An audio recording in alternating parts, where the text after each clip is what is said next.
Who has better honeybees? Me or the commercial beekeepers? You know, years ago when I first started putting videos on YouTube about foliage Russian bees being poor quality, I was told that I should leave beekeeping to the professionals. Well, if you're watching this video, you can kiss my ass, you piece of shit. I am better than the commercial beekeepers. I have tripled the number of colonies I have. I'm not counting mating nukes. I'm just talking about colonies with queens, laying queens and virgin queens. I started with around 80, and I currently have good 240 or so with virgin queens. And these colonies here, it is July 5th. These colonies here were split on June 17th. Okay, basically 2.5 weeks ago. And they're due to have another deep put on the hive. I've noticed the commercial beekeepers, they requeen in the spring and they don't do any more splits. You know, they set their bees in a certain location, and I can see how many mediums they're adding. Their colonies aren't growing as fast as mine. I'll split my colonies twice. The large ones in the spring will get split for the small colonies that are having issues. And then in May, I'll split them again to make a new queen. And then I'll take a frame of brood at least every week, sometimes twice a week, off of the colonies. So I'm constantly taking from my bees, but they continue to grow. I can't keep up with it. This colony here, I can tell by looking at the outside. I better give them a deep today, or else I'm going to have them swarming. And look how many virgin queens I've produced. I've produced at least, well, how many laying queens, not virgin queens. I'll show you how many virgin queens. Every page is about 30. So you got one page here, and it started out being really bad. It's 30-60, about 50-50 here, 90. Getting a little better. This right here represents I double counted a colony, so I had to cross it off. More green. More green. Okay, then these right here are all virgins. I'm better than 80% now in my success rate for matings, where the bees are doing. I'm not doing it. They're doing it. So you got to ask yourself, you look at my videos, I talk about the toxic chemicals. That's the reason why my bees have a hard time during the winter. During the summer, the bees don't live very long. I'm probably getting more than 6 weeks because my bees don't have to fly very far. You see all the clover I have on my property? It's all clover. I don't have grass. I don't mow grass. That's a waste of fucking time, all right? I put all my property into clover, and if there's any weeds anywhere, that's fine. Majority of the weeds are beneficial to honeybees. You don't need to remove the weeds. And this one right here, this is a burr weed. You know, at the end of summer, I'll go ahead, I'll let this one blossom out, and they'll get the nectar. Then I'm going to cut it out and get rid of it. I don't want a bunch of them here, but I'm going to leave it. And we got stinging nettles over here. See? Nettles. Very beneficial to honeybees. You see the bees are right there. So I don't worry about, I let Mother Nature take her course.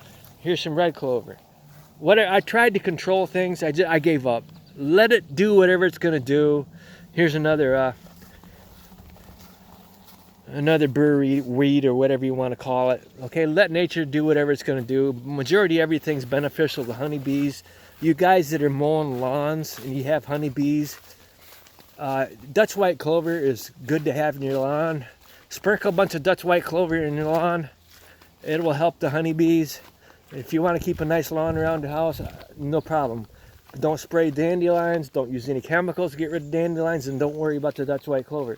See, I've got colonies here that were split 2.5 weeks ago, and I got to go through and give them an extra hive body. Look, I've got 250 some colonies on my property, 1.5 acres. Got bees there. I've got bees here. I've got bees on my deck. I've got a whole row of bees right here. Gosh, it's got to be 100 colonies or so. I don't know how many are here. But look at that. How many of you beekeepers on YouTube can say this? And how many commercial beekeepers can have this concentration of bees in one location? Okay? And I just checked this colony here. This is an over-under split. These are full. They have honey. They're full. Okay? I'm going to be taking some colonies away here in a couple weeks after I'm all done with mating to a different location. But they're not starving. They're doing really well here with my property in the hayfield out there. And here's more bees. Look at all this clover and the weeds. Okay? And I do believe this is goldenrod. I think I'm going to leave it. I thought I was going to mow this. I think I'm going to leave it. My house in a shitty looking lawn. But you know what? The bees love it. When I was out here mowing, I'd get stung by the bees. The bees don't love lawnmowers. It irritates them, the noise. And I'd get stung every time. So I leave it alone. I don't care what it looks like. The only person going to look at it is me. I can spend a whole week, more than a week, and not see anybody. This is a private driveway here, and the only people I see going by are airplanes. I can hear a road, but nobody's driving by my property. Best place to have honeybees.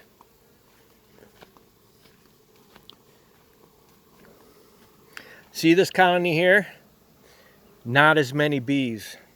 That's telling me I need to check that one. That one is doing well. This one, but you know, if I come out here, it's currently around 11 o'clock right now in the morning. I need to come out here at 4 o'clock. See how many bees are going to hive. You know, David Burns says, he's got a video, how often should you check a hive? Well, when you have over 250, you may not be able to check them as much as you should. So what you do at 4 o'clock in the afternoon, between 4 and 5, you walk through and see how many bees are going back in. If there aren't a lot of bees going back in, you need to check it. So even if they're bringing in pollen, that's a misconception. If they're bringing in pollen, that doesn't mean to have a laying queen. That just means, even if they don't have brood, they'll still bring in pollen. And the other misconception is honeybee queens that won't cross the honey. I was doing a hive inspection this morning, and sure enough, the queen was on the other side of a honey frame. So don't believe everything that they tell you in the books, or people that have beekeeping experience tell you. It's not all true. Laying queens can't fly. Oh, yes, they can. And I see drones that make it back to the hive after they've mated, and they'll die afterwards because their male organs are removed. But they do make it back to the hive.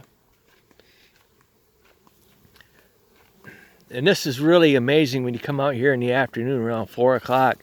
There's just so many bees coming back to the hive that they have to fly around you when you're walking through here.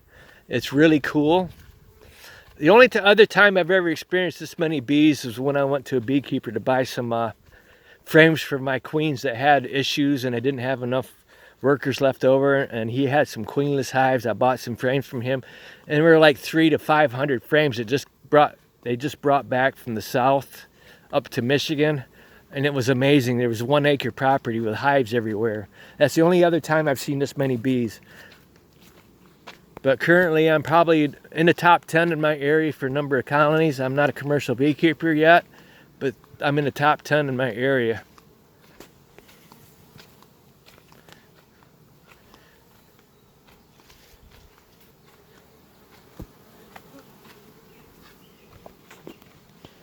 Okay, thank you.